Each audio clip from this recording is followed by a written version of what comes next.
Well, hello, I'm Catherine Hill. Welcome to the Marriage Challenge podcast, brought to you each month by Care for the Family. It's great to have you with us. And today I am so pleased to be joined by Sim and Lottie Dendy. We're actually in Minehead at the moment, by the sea. You may hear the odd seagull in the background. And we're going to be talking about what it means to be married in a digital age, and looking at some of the challenges posed by the ever-growing world of the internet and social media. But before we talk about that, let me introduce them. So Sim and Lottie have been married for 19 years. Sim is the lead pastor of a church, and Lottie works in a fabulous shop called The Consortium in Romsey and Winchester that does vintage stuff and upcycled furniture, and I've been there and it is great. And they have 4 children. So Sim and Lottie, it is great to have you with us. And first of all, what would be lovely to know actually is, how did you meet? You go. Well, we met at a Christian conference called Spring Harvest in 1993 in sunny Skegness. Hey. Yeah. Was it love at first sight? Well, I'd seen Sim from across the room and I had clocked him. And I don't know how about you, honey? It's been like a long time ago. Yeah, 93, that's like 22 years ago now. We met, we were both working on a team there at a Christian event, and I was working with children, so was Lottie. And we found very quickly some common friends and ideas, and we got to know each other very quickly, even though we lived in different towns. There's a bit of a distance. I lived in Maidstone in Kent, and you lived in Rustington, West Sussex. Yeah. And we commuted for 2 years. Yes, that's right. We got married in 96. Yeah.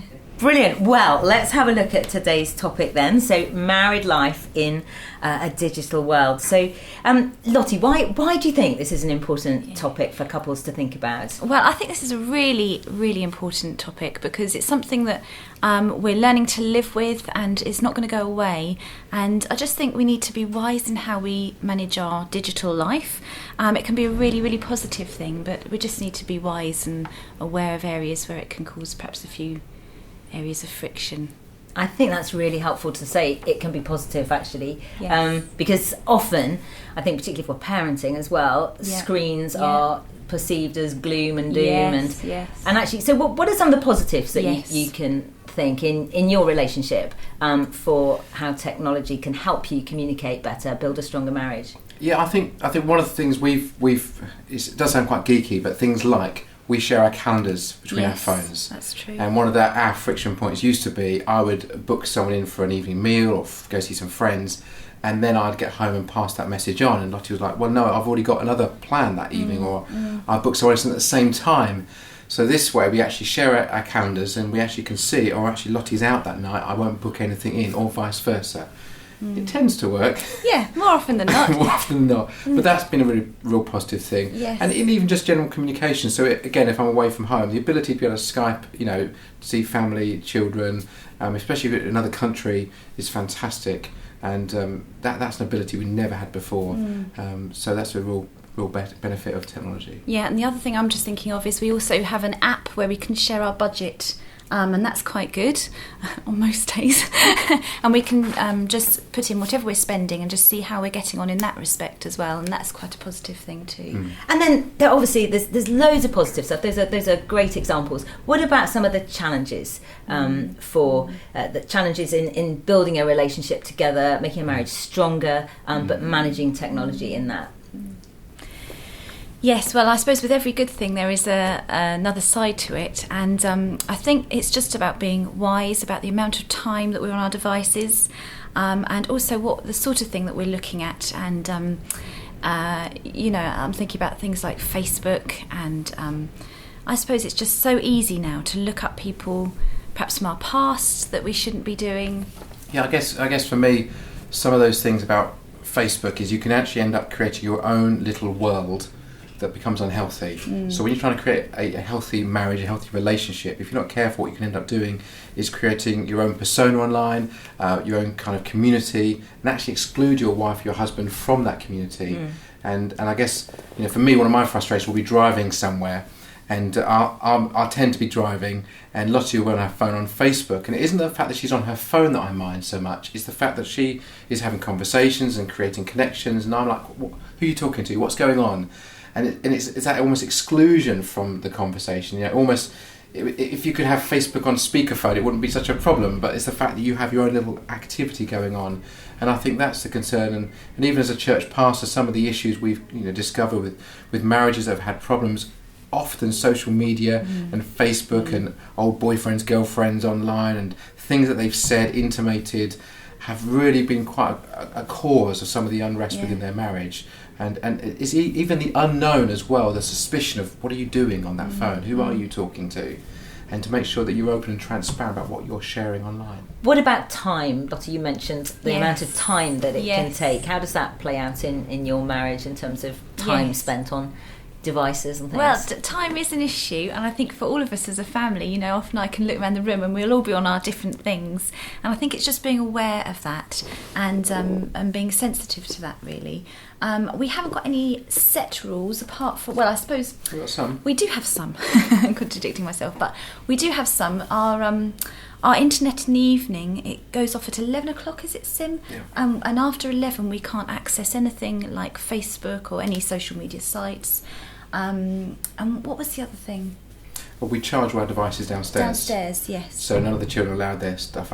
It's just in the bedrooms. I'm just concerned about who they're talking to, has some issues where there's been late night chats that have gone on, and nothing untoward, but just they get a bit tired and then things get said, and then we're trying to sort of kind of sort out mess that's been created by just things that should not have been said online. And so we just say to our children and to ourselves, you charge everything downstairs, and that's become a bit of our policy. But we also have this limitation overnight. Our hub, we're with a provider that allows you to have a sort of they call it a homework setting. So you cut off all your social media devices, social media connections. So from 11 o'clock at night till 6 in the morning, you can't access anything online with social networking sites. And it protects me as well as the children as well. For yourself. It just means you can't start having late night conversations. So there's no texting in the bedroom late at night, or checking up on iPads, doing bits of work, that sort of thing. Well, we don't want to make it sound as clear cut. That could sound. I mean, my phone's downstairs. If you ring me after 11 o'clock at night, I won't answer. I've left my phone downstairs to charge. But we do sometimes, I know this will probably upset some people, but we do sometimes take the laptop to bed and watch a film or a TV show. In fact, we did watch the whole series of 24, all 8 series, pretty much on the laptop in the bedroom. I know some marriage experts would say that's a terrible thing to do. Maybe they're right, but it was just like late night, we just cuddle up with a duvet, laptop on the end of the bed, and it kind of worked for us. Maybe it's we couldn't handle the scary scenes on a big screen. We just, we could cope with it on a laptop or something. But that worked for us, and I guess with all these things, it's about making sure you continually assess them to ensure that you aren't, is that becoming excessive? Are you spending too much time doing that? And so that's worked for us. We haven't probably done that for the last couple of months, but we have had sort of seasons. Like we said, with 24, we did in less than a year. I think we watched all of them. Crazy. And with that example, that's something you're doing together, isn't it? Yes, it's not that one of true. you's up there watching 24 and the other's right. downstairs. Yes. You're doing that together. Yeah. Absolutely. Yeah, I mean, sometimes it's so difficult because I love to read, and I'll use my iPad for reading. So also I'll be reading off my iPad in the bedroom, and in some ways that is no different. We've got to recognise that technology has moved on, and so for some reason socially it's acceptable to be sitting reading a book, but being on your iPad or your other device, but also reading a book, doesn't seem quite the same. No. And it's always, that's I guess one of the challenges. You don't know what the person is doing on that device. That's the difficult thing. And with our children more than each other, I'll often spend a moment, look over their shoulder, and if they complain, we say, this is the deal, we have open understanding of our screens. Passwords. We know all our kids' passwords, and if they don't prefer those passwords, then we just take the device away from them until they understand. So if there's a couple who are listening to this and technology has become a bit of an issue in their marriage and they've got a bit stuck, what advice would you give them? I think you need to have an honest conversation, because I think sometimes it can be about perception.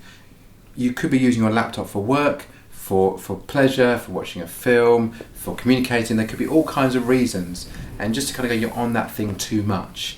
I think you've got to understand what it is they're doing. it is helpful to put some boundaries into place. So going, actually, you finish work at a certain time of the day, and then you turn off that device if it's a work device. I think it needs to be just open conversation about what it is you're doing and how does that make me feel when you're on that device all the time. I had a comment from someone recently said that, how do I get my husband off his gadget and tune in to me? And I thought it was an interesting kind of phrase of tuning in to me. And I think the problem, and maybe it's more guys, you can almost zone out of the room and you can be in your device and you can just be sitting there and you're excluding everyone else from what you're participating in. And so it's just being aware, I suppose, socially aware. So things like, we don't have mobile phones at the table when we're eating. And, it's not uncommon. You go to a restaurant and there will be families all over the place and everybody's on their phone. For us, we don't do that because the mealtime is a time of interaction and connection. And so I think there's some helpful things to put into place. And probably even just to prove you can cope without the devices, to have times we say we're going to live without them. We're going to go, actually, we're not going to do this on a Tuesday night or whatever works for you as a family. So open conversation would be Yes. That is fantastic. Well, every episode, at the end, what we do, we ask our guests to suggest a challenge for listeners for the month ahead. So what would your challenge be for people listening on this topic? Yes, we had a little think about this, and something that would be a challenge for Sim and I would be if we had a weekend where we wouldn't have our the internet. I think that's what we agreed, isn't it? First of all, we said Facebook, and then we thought, no, actually, could we go completely internet free for a weekend? Offline. Could we go offline for a weekend and then create a plan for our weekend that involves doing stuff together as a family and as a couple that doesn't involve using the internet as part of that? So, just completely offline, turn it off, announce it to the world, we're going offline, we'll see you on Monday. Brilliant. Could we do that? That's the challenge. That is our challenge. That is fantastic. Well, guys, thank you so much, and I hope if you're listening that you'll try that at home, offline for a weekend or maybe one day in the week or whatever works for you, but give that a go. And do drop by the Care for the Family Facebook page. We'd love to hear how you got on. Just a reminder as well, you can sign up on the Care for the Family website to receive more news and updates from this podcast. And when you do, you automatically receive a 20% discount off your next purchase from the Care for the Family shop. So do check that out. Well, that's all for this episode. So it just leaves me to say thank you so much, Sim and Lottie, for joining us. And we look forward to tackling another marriage challenge next time. You have been listening to the Marriage Challenge podcast. For further information about our courses, resources and events, visit us at www.careforthefamily.org.uk.